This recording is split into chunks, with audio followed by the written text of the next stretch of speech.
عمران خان کو سابق army chief general retired Qamar Javed Bajwa سے سرپرائز مل سکتا ہے۔ سائفر کیس میں ہونے والی گزشتہ سماعت کے بعد صحافیوں سے بات چیت کرتے ہوئے عمران خان کا کہنا تھا کہ میں کیس میں جنرل باجوہ اور امریکی سفارت خانے کے حکام کو بطور گواہ شامل کروں گا۔ اس معاملے پر سابق آرمی چیف سے بات چیت کرنے والے ایک ذریعے نے بتایا کہ باجوہ شاید عمران خان کو مایوس نہ کریں۔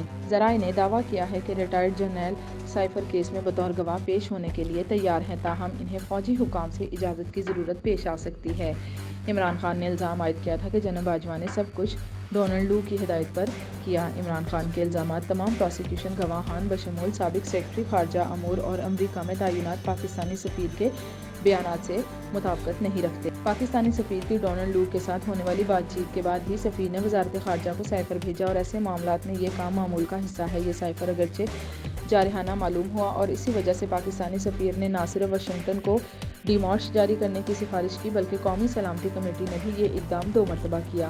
ان میں سے ایک مرتبہ عمران خان حکومت اور اس کے بعد شہباز شریف حکومت کے دوران ڈیمارش کیا گیا، تاہم دونوں مرتبہ کسی سازش کا پتہ نہیں چلا۔ لیکن عمران خان کا اصرار ہے کہ یہ حکومت کی تبدیلی کی سازش تھی۔ پہلے تو انہوں نے امریکہ پر اپنی حکومت کے خاتمے کا الزام عائد کیا اور بعد میں کہا کہ یہ سازش اصل میں پاکستان سے برآمد کی گئی تھی۔ انہوں نے یہ الزام بھی عائد کیا جنرل باجوہ نے اس کام کے لیے سابق پاکستانی سفیر حسین حقانی کی خدمات حاصل کی۔ رواں سال کے آغاز میں ایک بیان میں عمران خان کا کہنا تھا کہ ہمیں اس پیش رفت کا علم ہوا تھا کہ حقانی کو میرے خلاف مہم چلانے کا کام دیا گیا۔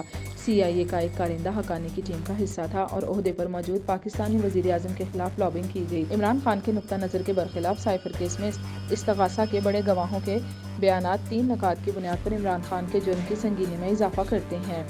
امریکہ کے ساتھ اول اپنے سیاسی فائدے کے لیے خفیہ مواصلات کا استعمال، دوم امریکہ کے ساتھ پاکستان کے تعلقات کو نقصان پہنچانا، سوم دستاویز کو گم کر دینا یا واپس نہ کرنا۔ FIA کی جانب سے گواہان سے قلم بند کیے گئے بیانات کی روشنی میں عمران خان کا یہ موقف یکسر مسترد ہو جاتا ہے کہ یہ ان کی حکومت کو تبدیل کرنے کی سازش تھی۔ بیانات سے اس بات کی تصدیق ہوتی ہے کہ چیئرمین PTI نے سائفر کے متن کو اپنے سیاسی فائدے کے لیے من پسند انداز سے استعمال کیا اور اپنی حکومت کے خلاف عدم اعتماد کی تحریک کو ناکام بنانے کی کوشش کی۔